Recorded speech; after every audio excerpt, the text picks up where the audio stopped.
Are you interested in investing in property? If yes, then you might want to understand how real estate depreciation works. So if you're curious about how real estate depreciation works, please stick around, because today we'll look into how it really works. Let's get started. Before we dive into how depreciation works, it's important to understand what depreciation is. Real estate depreciation is the process of gradually reducing an asset's value until it becomes obsolete. It enables investors to look for tax savings. It essentially accounts for any wear and tear incurred over the course of an asset's existence to reflect the asset's present worth. Depreciation aids in reducing tax obligations and recovering the cost of repairs or maintenance for real estate. A key technique for reducing taxes is real estate depreciation. According to the Internal Revenue Service, IRS, depreciation is the process of recovering an asset's acquisition cost up until the asset is recovered. The process uses an asset that depreciates annually, such as a building. The value of depreciation is determined by applying the appropriate rate to the purchase price of the asset. Every year, this sum is subtracted. When depreciation is taken into account, there is no actual cash flow. It only takes into account any wear and tear incurred throughout an asset's useful life to reflect the asset's present value. There is no actual cash flow because the account is just documented in the books of the account. Depreciation reduces one's tax obligation for income from property since the depreciation value can be subtracted from the earnings.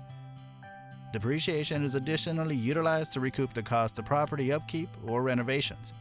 The deduction ends if the asset becomes obsolete or is sold out. It also stops when one recovers the cost after gradual deductions over years. In real estate, depreciation comes in two forms. 1. Curable depreciation. Damage or wear and tear that can be fixed or reversed is referred to as curable depreciation. Poor upkeep, out-of-date appliances, and the general aging of the property all contribute to this kind of depreciation. A roof that needs to be replaced, an HVAC system that needs to be repaired, or old appliances that need to be replaced are typical examples of curable depreciation. And 2. Incurable depreciation. Damage or wear and tear that cannot be fixed or reversed is known as incurable depreciation. This kind of depreciation results from elements like location, flaws in the design, or zoning regulations.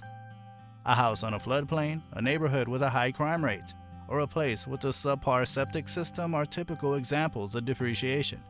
Incurable depreciation. In these situations, the property will never regain its previous value and will need to be sold for less than it would have otherwise.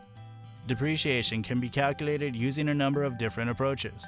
The straight line approach is the most used technique. This entails dividing the property's cost by its useful life. The declining balance approach and the sum of the year's digits methods are the other techniques used. These more complicated techniques are usually applied to commercial properties. The IRS estimates that the annual depreciation rate is 3.636%. The recovery time varies depending on how depreciation is calculated. Under the general depreciation system, it is 27.5 years for residential rental properties and 30 or 40 years under the alternative depreciation system. Depreciation of real estate is significant because it enables investors to regain the cost of their initial investment gradually. This might be a huge advantage, especially if you want to keep the house for a while. Depreciation is a non-cash item, thus you should also keep in mind that it doesn't affect your cash flow. When trying to create a good cash flow from your investment property, this can be helpful. Your investment may be significantly impacted by real estate devaluation. It's crucial to keep in mind that since it's a non-cash item, it won't affect your cash flow. However, it will lower your investment's overall profitability. This is due to the fact that you'll be able to deduct the depreciation from your income taxes. This might help to cover some of the costs related to upkeep and repairs for the investment property. For tax reasons, the majority of forms of property are depreciable. Both residential and commercial properties are included in this. The IRS gives a list of many kinds of property that can be depreciated. They include apartment complexes, rental properties, office buildings, warehouses, and retail establishments. The moment a piece of property is put into use, depreciation begins. This indicates that it's prepared and ready for usage. For most properties, this is when they're first rented out or put to use. However, there are a few exceptions. For instance, if you buy a home and invest in extensive improvements before renting it out, depreciation will begin once the work is over. With that, we conclude our today's video. Let us know what you think about real estate depreciation in the comments section below.